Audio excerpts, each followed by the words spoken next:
Greetings and salutations, Dota fans. That's the last time you're going to hear that, at least for this tournament, because we've reached the pinnacle. We've reached the last step in the road. Our grand finals on the way right now. Evil Geniuses taking on Na'Vi. These two teams have taken a very long path to get here. Na'Vi, the longest possible path through our playoff bracket, e.g. Well, they've made it look easy, have yet to drop a game in D2L Western Challenge playoff play, and came in as our #1 overall seed. We'll see if they can keep that success rolling, or if Na'Vi, coming off of yesterday's unbelievable performance in 2 best-of-3s, dominant in both, we'll see if they can keep their own momentum running. As the teams are loaded into the match, let's take a look at how they match up man for man. Again, the D2L Western Challenge began quite some time ago. We had our group stage play out, and Na'Vi, well, they it's hard to say they underperformed whenever they came in at the middle of the pack, but they're so revered, so respected, that a 4th place finish in our group stage was a little underwhelming. Their record wasn't bad at 5-2, but they did finish down points a little bit with just 11. They're led, of course, by Puppy on the hard support. They've got Havost at hard carry. Dindy, who in particular yesterday was as dominant as we've ever seen him play across those 2 best-of-3s. He's in mid. Funnick, of course, in the off lane, who also likewise seemed awakened over the last 24 hours. And then Kuro on the hard support, who yesterday hooking up with Dindy, playing as IO, looked like he was just completely unstoppable, and then had another standout performance in the second series as well. Their opponents for the day, well, they got the best of them last time they matched up at Beyond the Summit's Summit, and they come in, as mentioned, in our #1 overall seed. They came in with one of the buys into the playoff bracket and managed to fight their way through 2-0 and 2-0 to reach this point. They were 6-1 in the group stage, and they have continued to show that kind of dominance so far. EG, led by PPD on the hard support, Universe out in the off lane, Arteezy, the rising star in mid, Zai, who is just an unbelievable monster when it comes to support play and what he's able to do with heroes like Bane in particular. We saw him shine on that hero against Fnatic, made all the difference in the world. And of course, Mason, stepping in for Fear, who still has that busted wing, who will be with EG all the way through TI and certainly throughout this best of 5. I'm your host, Aaron AC Chambers. I've got Trout by my side. It's been so much fun, man. This has been a great tournament for you and I. First time we've gotten to work together. Seems like not that long ago we got underway with the group stage. Now we reach this point. The playoffs have been thrilling. We have really seen some amazing Dota, and Na'Vi in particular, though, coming into this. EG has to be considered the favorite based on past results, based on the way they've looked through the playoffs. But just as much as anything, Na'Vi, it has to have a bit of a storyline behind them based on what we saw yesterday. Well, they've got a lot of momentum, but they still have the biggest game here facing them right now. They played, don't get me wrong, they played great teams, but I think EG is just a little bit ahead of both Fnatic and Empire that they played yesterday. So they have a steep hill, but I think with the momentum they had, we talked about Dendy and how he just performed so well.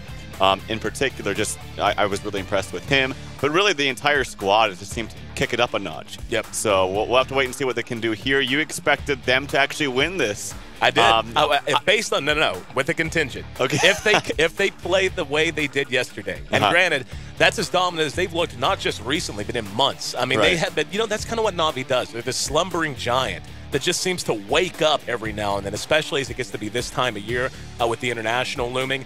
They looked as good as I've ever seen them play in casting Dota 2 going back to yesterday. EG, though, is so stable. They stay at that level all the time. It's a question of, can Na'Vi rise to that level and surpass it, or are they going to struggle to wake up as we've seen them struggle before? I think this series goes to 5 games regardless.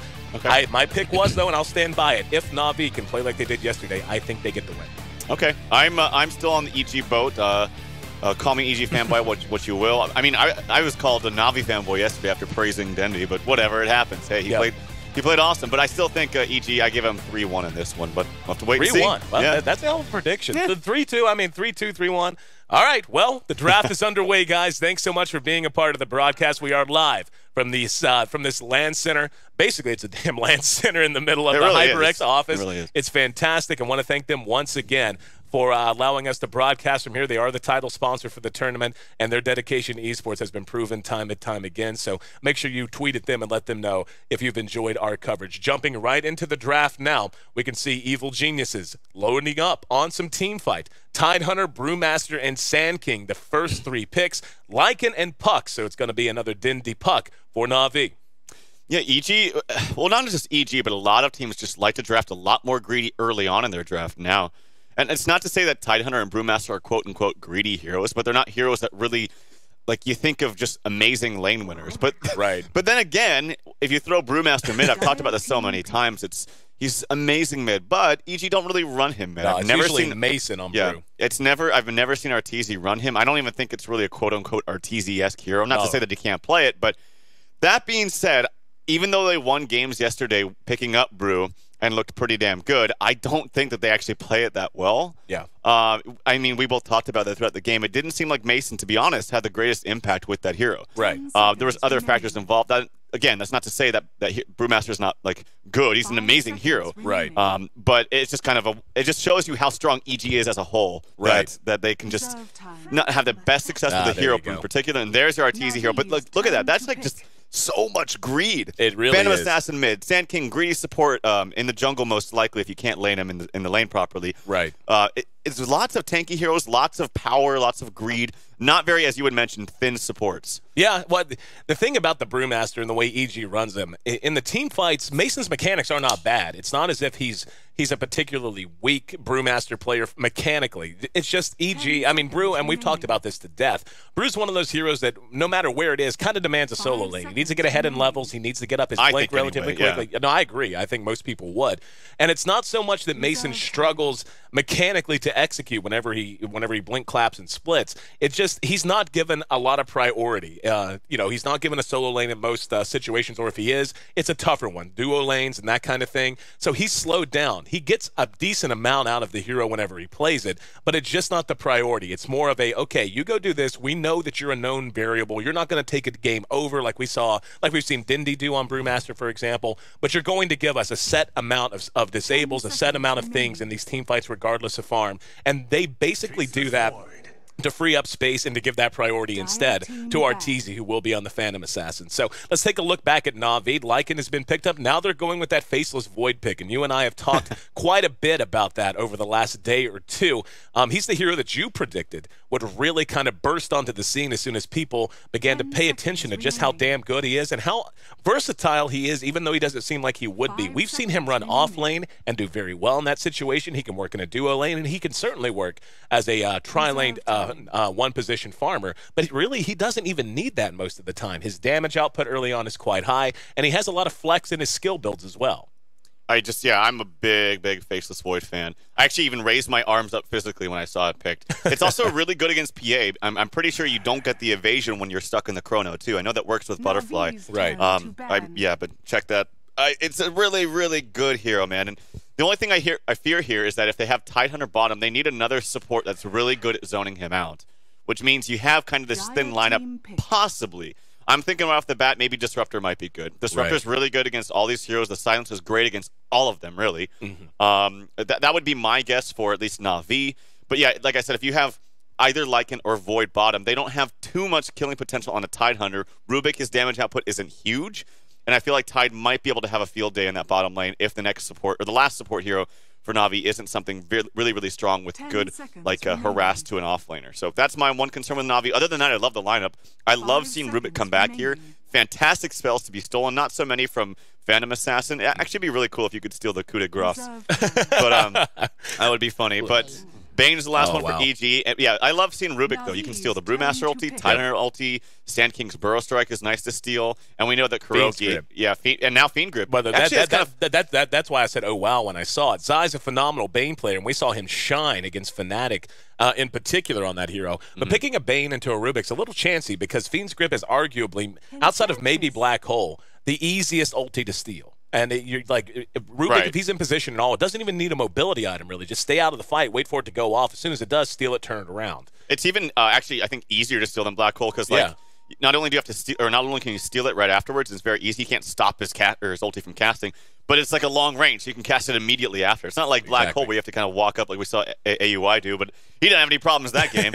By the way, I'm referring to a nasty-ass 5-man Black Hole steal from AUI. Yeah, there's a video on YouTube. I don't think we did it. Somebody else did, but you can search for that and you'll find it. But AUI had a great game, that game in particular. But yeah, a very, very disgusting 5-man Black Hole. But for now, the drafts are done as Na'Vi completes their lineup with Enchantress for Puppey. It will be Funnick on the Faceless Void, so one would think that's going to be an off-lane Void once again. And the hero really does work well in that role. And we're going to see how the lanes take shape now. Once again, this is our Game 1 of the best-of-5 Grand Finals, the D2L Western Challenge, reaching its climax now. EG and Na'Vi playing this out with everything on the line. Na'Vi took the longest possible path they could have to make it to this point. They came in as a lower seed, meaning they had to play in the opening bracket round 1. They lost there and had to fight their way out, got revenge against Fnatic in the last stage of the lower bracket, and the Fnatic was the team that knocked them down originally.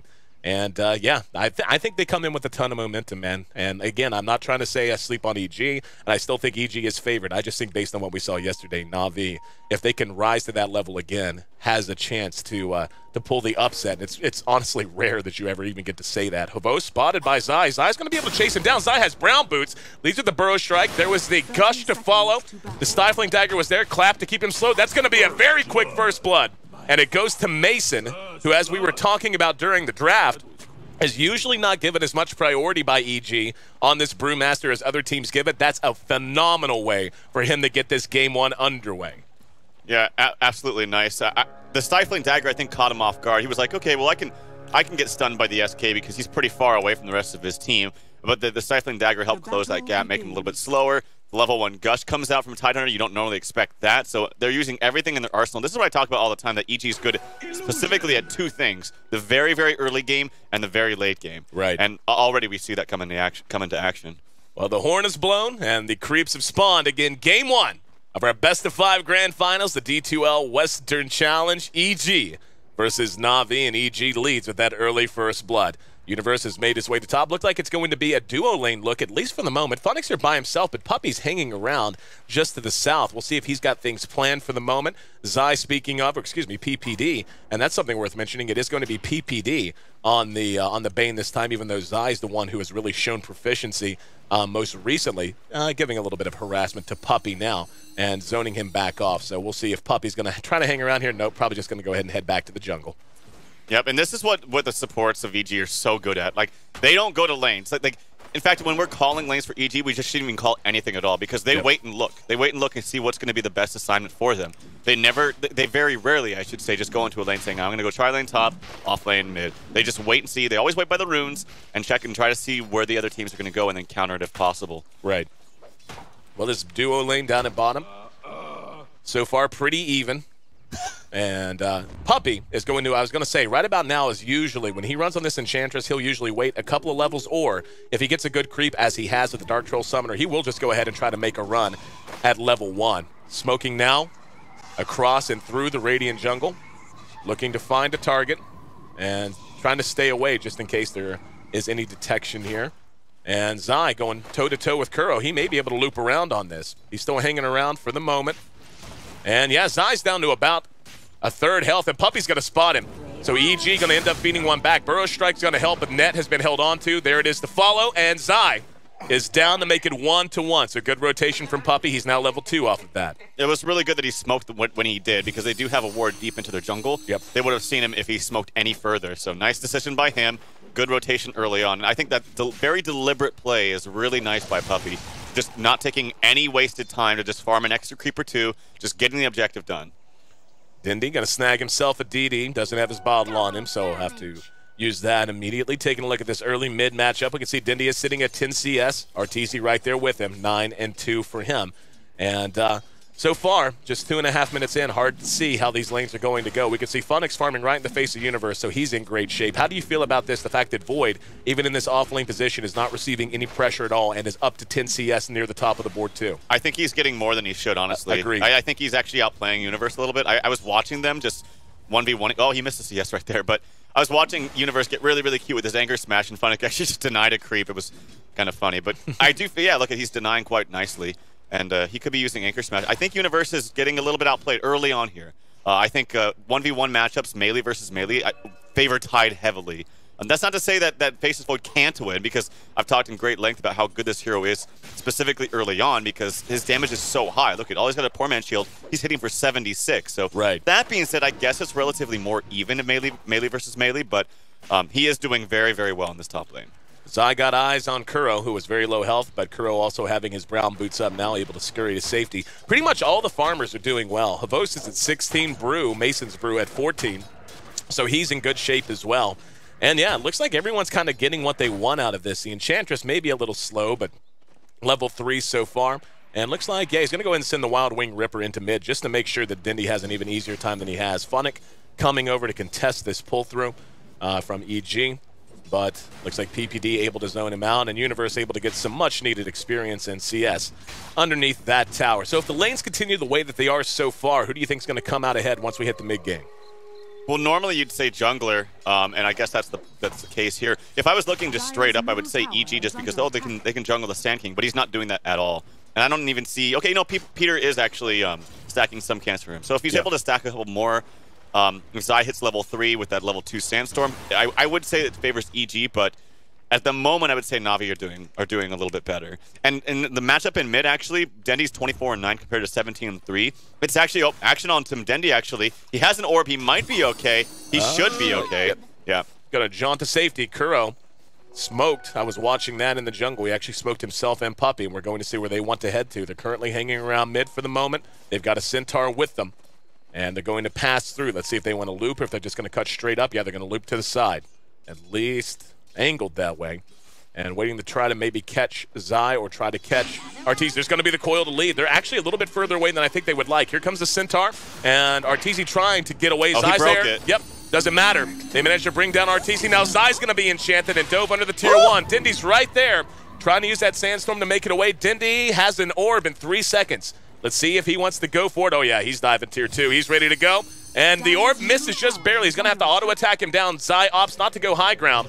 And Dindy, one last auto-attack is going to get it. Now, Kuro's there along with Puppy. Puppy using Nature's Attendance. PPD comes over and the Satyr gets in the mix too. There's going to be another one drop. That time it's going to be Dindy and a Nightmare on to Puppy. Kuro trying to make it away. Universe there has Ravage. We'll use it from the high ground. Arteezy back up and blinking on top of Kuro to seal the deal. And Puppy is going to make it 3 as he's not getting away. Make that 4-3. As Na'Vi getting a little aggressive. More importantly, Dindy getting a little over-aggressive, diving too deep and drawing his team into a bad engagement. EG comes out ahead. Also, you got to wonder if the orb hits, that they kill him faster and they don't have to dive as far to get the kill, and then they get out safely. So all that kind of just makes a little bit of a difference. Also, there was one other thing. Oh, yeah, I wonder if that hero lived, if that Satyr Tormentor didn't hit him with the nuke before the nuke from Bane. Very unfortunate. That's one of the things I love about Dota, by the way. I love that things like that happen. Sometimes you have jungle creeps that are just around and get involved. Like, I think that little extra element of randomness makes it so exciting. But EG leading 4-3 now. We'll take our first look at the gold graph, and we can see it's still very tight. Na'Vi was beginning to pull away a little bit, and certainly very marginal in the amount they were beginning to build in their favor. But after that exchange, EG slightly back in favor in gold and experience, but still a lot of Dota to be played in this laning phase. So far, again, being very productive for both teams. Well, that's going to change, actually. Zai just hit a triple stack, and he was 3 going into it. He's going to be 5 after this. He should have just done that, but actually it doesn't really matter. And he's going to hit that creep, and now he's level 5. So in the span of 1 minute, now he hits two more levels. This is one of the things I love about Sand King since the buff. His ability to jungle at level 3 is gigantic. PBD comes over with Universe Funnick, hanging around, has Chronosphere. Certainly not going to use it here, but worth mentioning he did hit 6 and will be 7 at some point very, very soon. What do you think is going to be the major point of movement here for both sides? Like, what do you think, say, looking ahead to the next 2.5 minutes until 10 minutes, do you think is going to be the #1 goals in terms of movement and in terms of maybe trying to break down and abuse this laning phase some? Well, I think Na'Vi needs to do it fast. I think they need to do it before they get blinks up onto Brew and Sand King, which are actually going to come up relatively soon. Actually, Brew's almost got his. He went for the bolster, the Belt of Strength. I don't know if he decides to finish Treads before that because he's saving up a lot of gold. So it needs to be that. They might get Mason Kuro. here. There's the lift and the stomp after. Avos is there, has the ulti. He's going to force the split out. Let's see, yep, there's the rock to follow. We hear the enchant going off elsewhere. Rotation's bottom. Yep, Puppy coming in, and they're going to be able to kite this out. PPD's there. Both should be able to run away here, and now they may try to charge it out, but Zai is there. He is short of level 6, so no epi. Doesn't matter. Mason's going to make it away. No, maybe not. He's very low, and there's Funnick. There's the Chrono. He's going to move in, secure the kill, and just move right back out. So Mason may be misjudging how much time he had a bit and the range of initiation. However, there's a Nightmare on the Funnick PP. Here's Zai's right there, but there's a great stomp, and now the Fiend's Grip onto Funnick. Universe was caught there, has Ravage up. Navi has to be very careful as they come in and get caught in a 3-man Ravage. Kuro going to be beaten down from behind by Universe. And EG playing that out patiently. They lost Mason to the Chrono. Thought maybe he had hung around a little bit too much, but Navi overcommitting. And Universe catching them with the Ravage, secures a couple more kills, and more importantly, they got Funnick out of all that. You know what I didn't even realize is, oh my God, this Anchor Smash is so good against Lycan's Wolves. It almost one-shots them at level 4. Yep. It's pretty insane. Tidehunter, I just talked about how Navi needs to do something. They need to start pushing before they get some key blinks on their heroes. Mason, he's gonna, oh, he bought a bottle or something. So he spent some gold, so it's going to be a little bit more time for him, but the big one is Tidehunter, who's been having some huge ravages. It's going to be that much easier. He's got a 9-minute blink arcanes. Yep. He's the same level as Havostan. He's the same level as Puck. He's the same level as Dindy is out of mid, man, and Arteezy. Well, he did get, like, quote-unquote, the priority farm top. Right. So that's not too crazy, but the fact is, every time he's been in, coming to fights with a Ravage, it's been lots of kills, so It's been very successful. And as a result, he's got lots of gold, good levels, and now has a blink early on, so he's going to be a big key. Coil on Arteezy and mid. Puppy's right there behind him. Doesn't have enchant. Don't think they're going to need it. Telekinesis brings it back. There's the follow-up. Here's Universe. No Ravage this time. And all he could do is give him a stink eye as they pull back. So a good kill for them. And they're doing a pretty solid job of holding Arteezy down. Second time they've managed to bring him down. And they've still got 3 mid. Up at top, Funnick has gone back to farming, has an Aqualay working on his treads now after the poor man's. Universe trying to hold the line here at the tier 1. That tier 1 is quite low, though, and he's being zoned by the Enchantress creeps. In the meantime, Evos has finished his Vlads as well, and Universe doing everything he can just to buy time. Doesn't look like that's going to be the case, though. Evos caught with a Burrow Strike, and now the Fiend's Grip, and Zai's there with the Epicenter. So that's going to be a great kill for those two, as the ulti not enough to get him out of trouble quickly enough. 5-7 now. EG holds their tier 1, at least for the moment, and manages to get a very high priority kill on Havost. These supports are so over-leveled on EG. Level 8 Bane with massive damage from the Brain Sap, which is pure damage, I might add. Now you have tons of levels up onto the Sand King too, who also has his blink, sub 11 minutes. And it's just getting... This is just the show of EG, man. It's you know, Arteezy, he's fantastic in mid. Universe is the unsung hero in most games, but I really feel like what defines EG is their phenomenal support play. And in my opinion, my honest opinion, I think that supports generally win the game of Dota. I mean, there's a lot more of things involved, but I would say generally supports get the game jump started. They create the movement, sleep Nightmare up top. onto Funnick. Yep. Mason has split, but he doesn't have the mana for it. He had a bottle that was full. Maybe he could have bottled up, but with Time Walk being what it is and Chronosphere also being quite good, opting not to go for it. There he does get his blink, though, up. 3 blinks now for EG. Yep, that is so important, man. And honestly, like, coming into this, I said if Navi could play up to the level they did yesterday, I felt like they would be able to take this. But the way EG looks right now, they are... This is the only word that really comes to mind is they are just grinding. Like, they're not making many mistakes. They've punished mistakes, and they're doing all the little things right. Whereas Navi, overextending a little bit, getting punished here and there, and against a team who's playing this good as EG is right now, you just can't give up any ground this early on or it will snowball out of control on the back of, as you said, the great support play you can count on from PPD and Zai. The one thing that I see a problem here for EG is they don't have very good pushing power. Like, their heroes just don't push well, actually, at all. The only one that really does is, like, Panda when he splits, but you don't want to waste your ulti on pushing towers. So, and also Alice, I'm going to say Allison every single time I see his damn name, but Arteezy, yep. PPD pops smoke on the Enchantress creeps, pings it out immediately, and he retreats. So, Kuro comes back up and drops a ward, but they were trying to smoke, and it looks like they were a little indecisive in where they wanted to go. They wanted the loop and kind of hesitated, and PPD there to pop that smoke. Now there's going to be Zai engaging into the Burrow. There's going to be the Ravage to follow. Only got 2, though. Actually, no, only got 1. Now, coming back in, the stolen Burrow Strike, and trying to turn this around. Funnick, though, throws out the Chronosphere, doing what damage he can.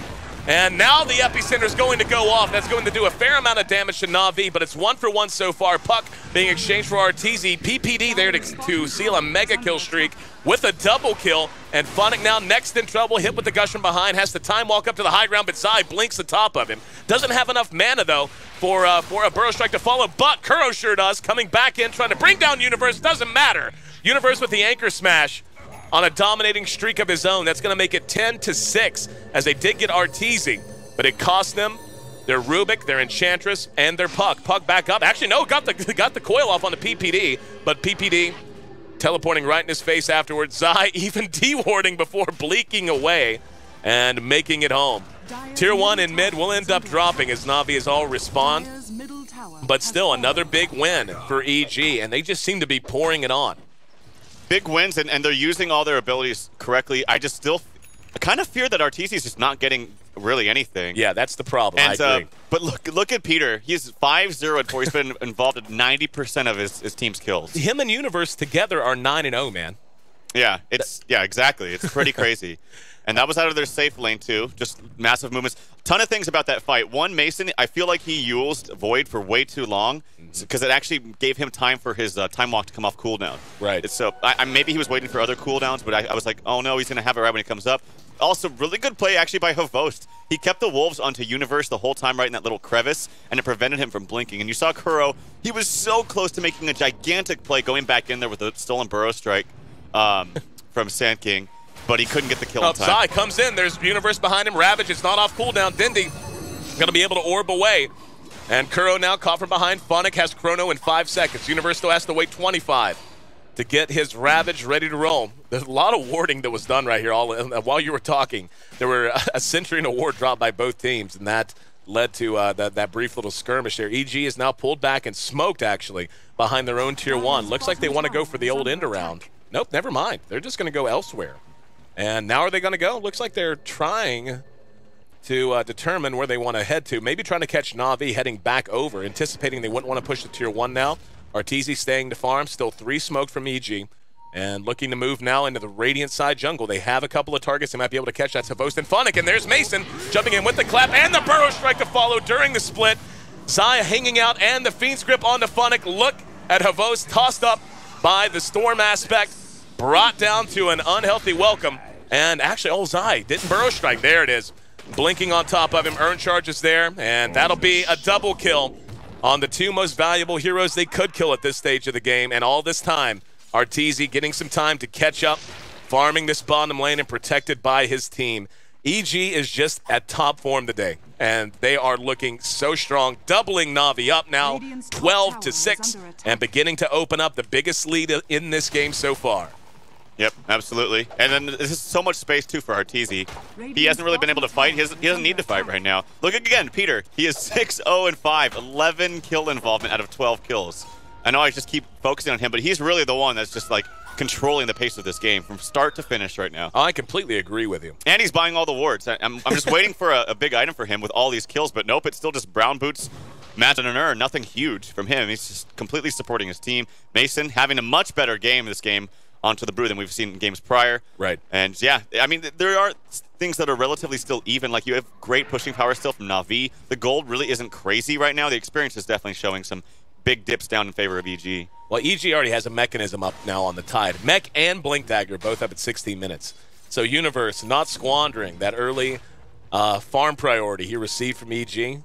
But, you know, this is how you want it to work out. When you run something like that, you put a somewhat unorthodox core. Well, I guess that's not even fair. I mean, Tide will get a core roll in mini lineups for a small amount of time, but usually at the cost of your other supports, you know, the Bane and the Sand King in this case. But they've done fine for themselves. So the efficiency out of EG, just in terms of what they've been able to get up on everyone, Arteezy, believe it or not, is the one who's really off pace now. He's actually less farmed than Mason. So in that mid matchup, he did struggle, and Na'Vi has done a good job of slowing him down, but they're going to have to do more than that now. Havost got that Vlad's up quite some time ago, and he's already got up his next belt of strength on his way to, one would imagine, a Necro book, but EG taking a stack here, and Na'Vi not wanting to have a whole lot to do with him for the moment, sticking together and just trying to stabilize a little bit as we get closer to 20 minutes now.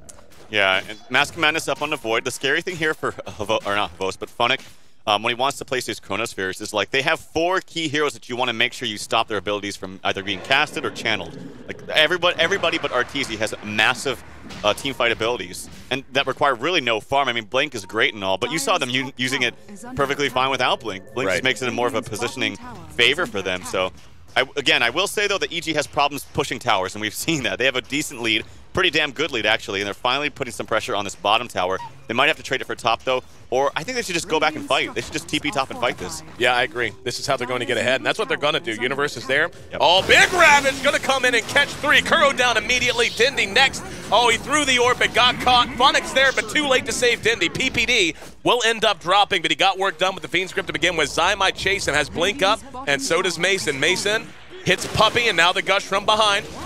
That plus Drunken Haze, enough to slow him down. And Zai's going to get Funnick behind the tier 2. Let's see if the rest of the team wants to catch up. Nope, just going to let him go ahead and head elsewhere. They did get the tier 1 bottom, by the way, save their own tier 1 top, and now ready to push through at the tier 1 top of Na'Vi. And every time they come to a fight, the exchanges are just hugely in their favor. Na'Vi might try to re-engage here. Funnick spent his chrono, as we saw, doesn't have that. Rubik looking for an ability to steal and looking to keep this tower up, and they will, outside of deny range. So at the very least, they don't lose another tower quite yet. But now here's the TP back in from PPD, and they may try to catch Na'Vi pushing back out in the lane. Havost is 30 seconds off from his ulti. Mason has split if he wants to use it. They have split, and that's the thing. And Epi. See, like, Navi's like to fight right now. They don't have Tidehunter ulti, but they still have split. They still have Epi. Yep. So they still have they're always going to have some kind of really good ability up and ready to go. Yep. So it's never really a pristine fight for Na'Vi to fight unless it's like 5v3 or 4v2 or something. Well, at this stage, EG is getting to the point where they can just 5-man around the map. They've been so good, so much, so early, that they can just force Na'Vi to group. And like Chronosphere is going to be back up in 15 seconds. Dindy also has Coil. And if he can get a good waning rift off, maybe that'll allow them to blow up some of these team fight heroes that do have their ults off cooldown. But nope, there we go. Mason's going to go right in. And Kuro managed to still split, but he's going to zone them out just using the split. Kuro's going to be targeted downstorm aspect, tosses a Vost in the air. And this is what I was talking about during the draft. Mason is Chronosphere in the backfield. Very nice. Chronosphere plus the coil behind all this. But there's the Epi and Funnick. Going to eat most of that damage to be chased down. The follow-up on EG just wasn't there. Havost is going to try to charge us down, but Puppey eating a lot of damage. Universe is there feeling so tanky and has already used his mech. Burrow Strike, PPD has Fiend's Grip back up if he needs it. And yeah, he honestly may go ahead and do so. Yep, he's going to Fiend's Grip Dindy behind the fight. This is going to be a full 5-man wipe as Na'Vi tried to come out and tried to make something happen behind the fight, behind the engagement from Mason, and got off a coil and a chrono, and it's still just not enough. EG is running away with game 1. We're at 21 minutes, it's 20-7, and they're pushing now to the tier 2 top. And look at this, the gold graph has opened itself up, coming up on 7,500 gold lead for EG, 5-digit experience lead. What do you do, Dralf, if you're Na'Vi? Rat Dota? Rat it out, That's about when they're fighting these engagements, it should now at this point just basically be Havost just split pushing. He did it last time, and he actually got a lot of damage on that tier 2 in mid, but this is just complete outplaying. Like, I wouldn't even say outdraft at all. I wouldn't say they got outlaned. They're just going to call it. My God.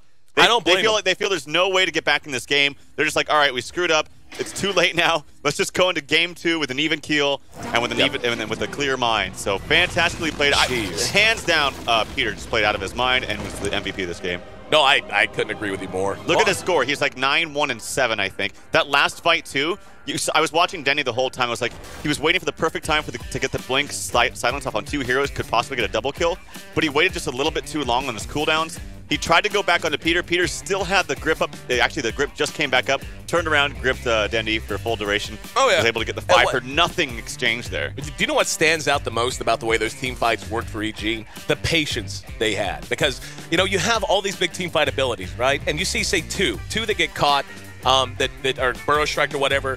The instinct to be like, all right, Ravage, Epicenter, let's blow them up. It has to be huge, especially with this much on the line. But just casually, they just like, okay, we're going to Ravage now. That caught 3. Let's fight this out. Oh, look, there's Dindy. He's half health. How about we Fiend's Grip now? Yeah. And like you said, even after Na'Vi lost that engagement at top, trying to push into that tier 1, after that, you would expect everything's on cooldown for EG. It's not. They still had epicenter split. Like Mason saw it, it's like, I don't need to split. I'm going to hang on to this, even though maybe we kill a third hero if I split as opposed to 2. But it made all the difference that he and Zai hung on to their ultimates. So just great play. And yeah, I mean, coming into this, Na'Vi looked so good yesterday.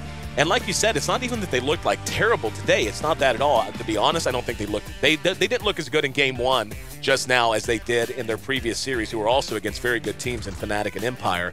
It's just that EG came out and just dismantled them. It feels like they just literally unscrewed them, took them apart, and laid them down on the ground.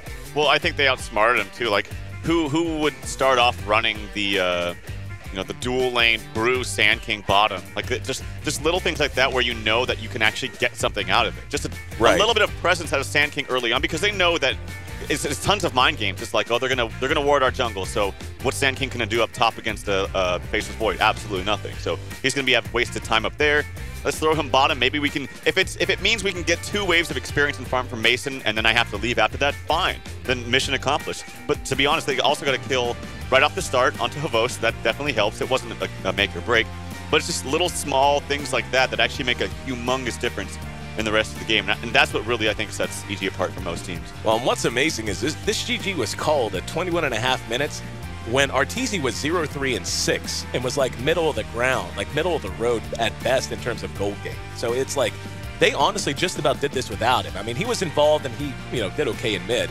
But like you said, it all comes down to the way that PPD in particular played. But Universe 5-0 for him. Zai, that 2-2 is deceptive. He had a huge impact in Mason as well. Looking good on the Brew 3-1. And 5. Game 1's behind us, guys. We're looking ahead to Game 2. EG leads 1-0. I'm your host, Aaron AC Chambers, and we're live once again from the HyperX grounds here in beautiful Fountain Valley, California, broadcasting from this LAN environment, this esports little conference room, the Beast conference room, I think is what they call it. The Boost. But thanks to them, thanks to you, and I think we're both still kind of shocked at how dominant EG looked there, but no reason to have expected that it couldn't happen. So Na'Vi in an 0-1 hole now. It is a best of 5, so they still got a little leeway, but they certainly don't want to fall down 0-2. EG, though, would like to shut the door and go a long way in doing so with a Game 2 win. We'll be right back here on the HyperX D2L Western Challenge. Our grand finals resume in just a minute. Stick with us.